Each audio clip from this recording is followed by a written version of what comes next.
বন্ধুরা, মুগ ডালের এই পিঠাটা কিন্তু খেতে দারুণ লাগে। বছরে একবার দুইবার হলেও এটাকে খেতে লাগে, কেননা এটা এতটাই টেস্ট যে মুখে দিলেই মিলিয়ে যায়। দেখুন, মুগ ডালটাকে আমি 2-3 ঘন্টা আগে ভিজিয়ে রেখেছিলাম, একদম ফুলে গেছে। মিক্সার গ্রাইন্ডার জারের মধ্যে এটাকে পিষে নিলাম।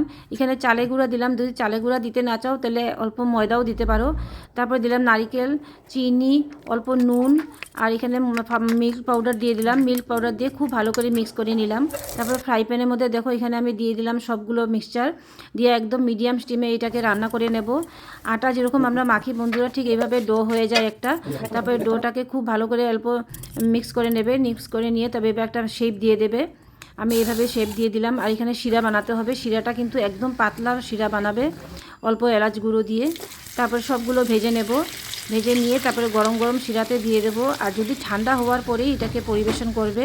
যদি ভালো লেগে থাকে অবশ্যই লাইক করবে, সাবস্ক্রাইব করবে, শেয়ার করবে আর কমেন্ট করবে বন্ধুরা।